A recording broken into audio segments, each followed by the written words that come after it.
now that we took the ride out in the nasty rain and the weather and the wind and the thunder, I'm sure there'll be more. We're going to drop the oil. I have her up on the center stand.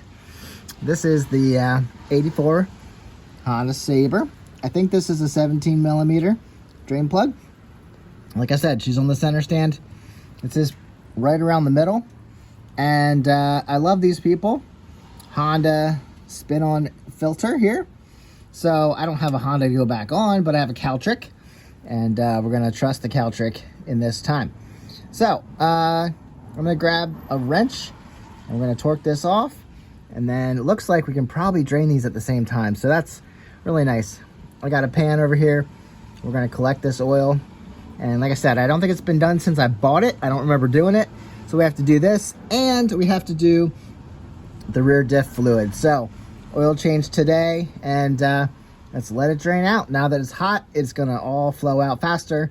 As you know, cold oil flows slow. Drain plug, got it loose. It is a 17. I don't remember having an oil leak, so hopefully that's just junk from running it. And it's kind of wet down here. I don't remember having one, so hopefully it's just water and dirt coming off. So we'll wipe it off while we're there. Hopefully I can get a hand on this. The pipes are hot, and it's not a good angle, so I have some tools I could use to get that filter off. Counterclockwise for the filter. It was actually pretty loose, and I got it from this side pretty easily. And then counterclockwise 17 millimeter for the drain plug. Now we're gonna let it drain. Doesn't look too bad. I wonder if I did a change on this once. It doesn't have a ton of miles, but it has enough. And time is not on its side. So yeah, well, definitely getting an oil change. That's what we're doing now. I hope those leaks aren't major. I don't know what they are. I did see some leaks coming out from somewhere up top. Bike hasn't been running in a while. Maybe it just needs to seal itself up. There we go. Nice. Leaking into the same spot at the same time. And like I said, this is a Honda, and I think I did see a number on this filter, unlike the other one from the shadow. So we'll see if we can find a number. Let me see here. Honda. Ow. You forget that the tailpipes are hot. These headers are warm. All right. It looks like 8S30. I guess there's a number on this one anyway. All right. Well, hot oil drains fast.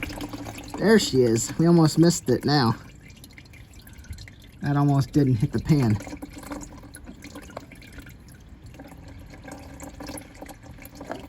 All right. Ow, ow. That is hot. There we go. Now I can drain naturally. Here's our clean drain plug. We're gonna pop that back in, snug it up, be good to go. Here's our old filter. Like I said, this is an old Honda filter. It is, there's a number on here, but I don't know if it means much. 8S30. So if you need that, there you go. Here is our new one. Like I said, I got a pack of 3 from Caltrick. This does say 202, but I don't know if that is, I don't know if that means anything from Caltrick. But I did check. I set this one on top of this one. Left the same ring around the same spot. Without measuring, everything looks about right. So we're gonna stick this on. We are done leaking out, and I cleaned it up a little bit, wiped it down.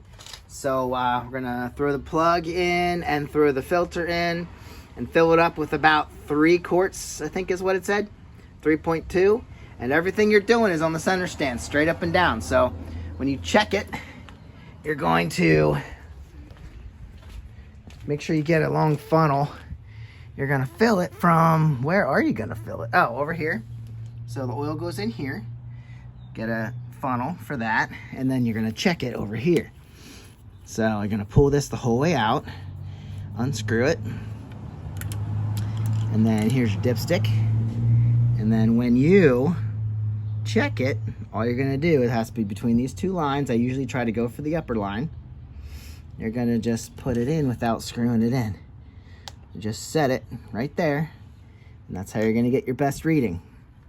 You're not supposed to screw it in when you're getting your readings. So I'm gonna go ahead and fill this up, put these suckers back in, and we'll basically be done. Snugged up the drain bolt and put a little fresh oil on this filter gasket. Make sure your old filter gasket is not stuck to the engine, because you don't want to double up on gaskets. That will leak. So we're gonna spin this on, snug it up. That's what I was gonna use to get the old one off, but it actually came off pretty easy. I gave it a quick tug with this and it worked. Filled this guy up, and let's see where we're sitting. We are just about perfect. A little bit over. Yep, that's perfect. I'm not gonna put any more in. Like I said, you test it by just setting it in there without screwing it in. So we're gonna screw it down and then put the cap back on, make sure everything's snug. When you start putting oil in, just make sure you're not getting drippies down here. Everything looks dry, nothing's leaking. I'm not sure about that extra oil leaks when I rode this, but like I said, maybe just getting wet and just dirt and stuff was coming down. I'm sure there's grime and oil and stuff on this. Hope that's not a new leak. I'll have to look under there and make sure nothing's leaking back here. Maybe that was from something else. But told you in the last video when we changed the oil on this one, we now have 2 bikes with good oil, that I used the Rotella 15W40.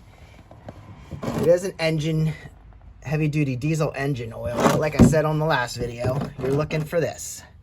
Jasoma, Jasoma, MA2 motorcycle. I didn't have enough. I only had about 1.5 quarts.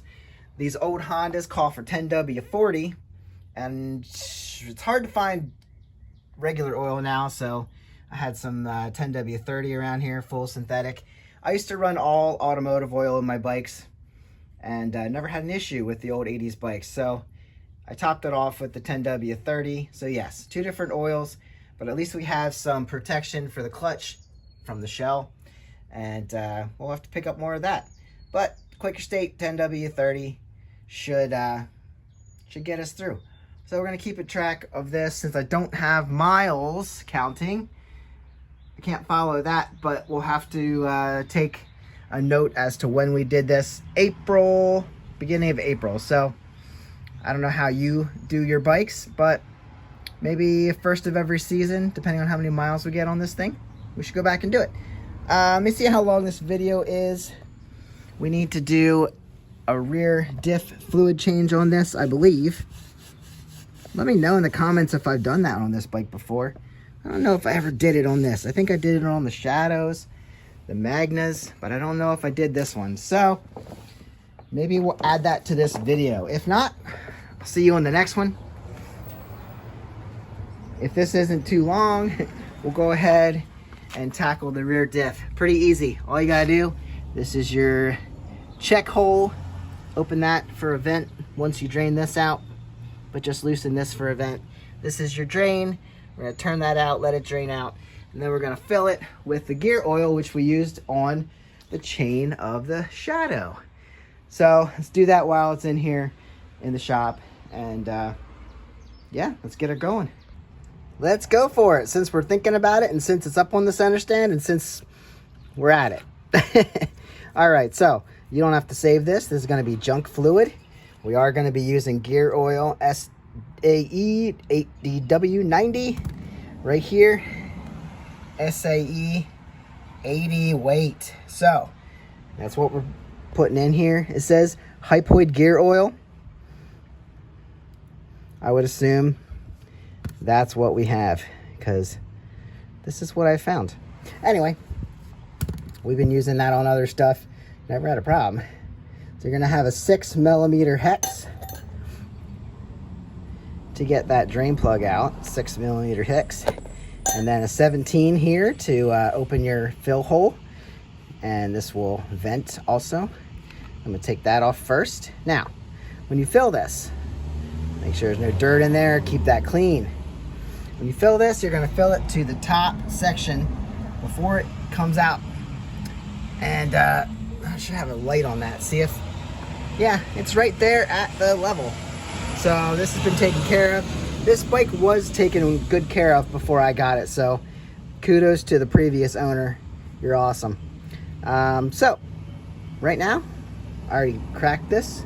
I don't think this is gonna be spurting out. This stuff's pretty heavy. If it does, I'm gonna get some on me. Nope, it's even heavier than I thought. There we go. So there's our drain plug. Has a little washer on there. I usually don't change them, but if you find it leaks, then you'll have to. It's a crush washer. But you're just gonna let this drain out. Again, looks clean. And if this stuff's really bad, it's gonna smell bad. And you're gonna know it. So right now, we're just gonna let this collect here. And then you really can't do anything with this. I know some people burn used oil, but I don't think gear oil is the same. I doubt this stuff would want to burn or float through your furnace. So anyway, we're gonna let this drain out, and basically easy. We're gonna clean up this area and then put the drain plug back in, fill it up to this level before it comes out of here, and then screw it all in. Right here, I see my gasket stuck here. So make sure you don't lose your gasket. I'm gonna pull that off so that we can install it on the plug itself and make sure it's all clean. Looks like we're done here, dripping. And we're gonna clean this up, put the drain plug back in. And like I said, it smells a little bit, but it's not bad.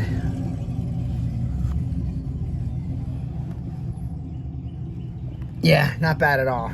If you open this up and it smells awful, you know it's bad. So anyway, we're gonna, like I said, put this back on and fill it up to just this level here, and then plug it in.